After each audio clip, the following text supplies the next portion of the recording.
आज होळी असल्याने सकाळी 11:30 वाजता गुरुस्थान मंदिरासमोर होळी पूजन होईल। तसेच आज गुरुवार असल्याने रात्री 9:15 वाजता बाबांच्या पालखीची मिरवणूक निघेल। आज होली होने के कारण सुबह 11:30 बजे गुरुस्थान मंदिर के सामने होलिका पूजन होगा।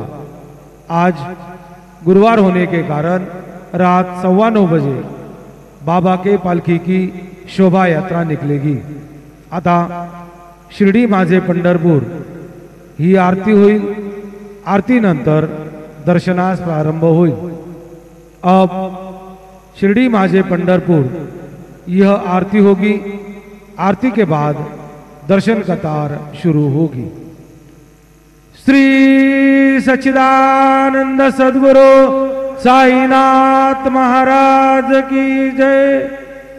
हरि ओम बृहस्पते अदियदरजो अरेहाद्यो मदविभा इगरदो मज्जने घो जद्देदयच्छवस अरिदवरजा ततदसमा शूद्रविनन्धे जितरम् आदौ ब्रह्मा मध्ये विष्णुरन्ते देव सदाशिवः मूर्तित्रयस्वरूपाय दत्तात्रेय नमोस्तुते। गुरुर्ब्रह्मा गुरुर्विष्णु गुरुर्देवो महेश्वरः गुरुः साक्षात् परब्रह्म तस्मै श्री गुरवे नमः। सद्गुरु साईनाथ देवताभ्यो नमः। प्रातः पूजनार्थे गन्धाक्षतपुष्पैः सम्पूज्य अथ धूपः वनस्पतिरसोद्भूतो गन्धाढ्यो गन्ध उत्तमः आग्रेयः सर्वदेवानां धूपोऽयं प्रतिगृह्यतां धूपमाघ्रापयामि साज्यं च वर्ति संयुक्तं वह्निना योजितं मया दीपं गृहाण देवेषु त्रैलोक्यतिमिरापः दीपं दर्शयामि धूपदीपान्तरेण उपहारनैवेद्यं निवेदयामि। चतुरस्त्रमण्डलं कृत्वा तदुपरि नैवेद्यपात्रं निधाय गायत्रीमन्त्रेण पात्रान् सम्प्रोक्ष सत्यन्तवर्तेन परिकिञ्चामि धेनमुद्राम् अमृतीकृत्यो ग्रासमुद्रयाः नैवेद्यं निवेदयामि। ॐ प्राणाय स्वाहा ॐ अपानाय स्वाहा ॐ व्यानाय स्वाहा ॐ उदानाय स्वाहा ॐ समानाय स्वाहा। ब्रह्मणे नमः। नैवेद्यमध्ये पानीयं समर्पयामि पुनर्नैवेद्यं निवेदयामि।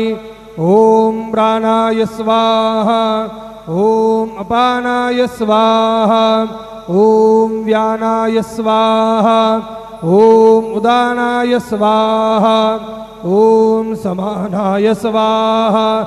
ॐ ब्रह्मणे नमः। नैवेद्यं समर्पयामि हस्तप्रक्षालनं समर्पयामि मुखप्रक्षालनं समर्पयामि करोद्वर्तनार्थे चन्दनं समर्पयामि। सद्गुरु साईनाथ देवताभ्यो नमः। प्रार्थनापूर्वक नमस्कारं करोमि तथा च मङ्गलनीराञ्जनदीपं दर्शयामि।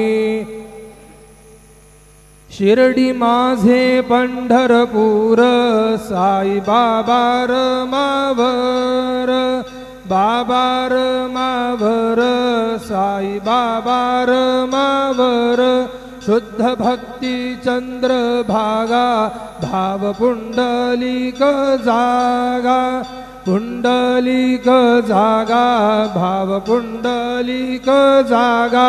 याहो याहो अवघे जन करू बाबांसी वंदन साईंसी वंदन करू बाबांसी वंदन गणू म्हणे बाबा साई धाव पाव माझे आई पाव माझे आई धाव पाव माझे आई श्री सच्चिदानंद सद्गुरु साईनाथ महाराज की जय।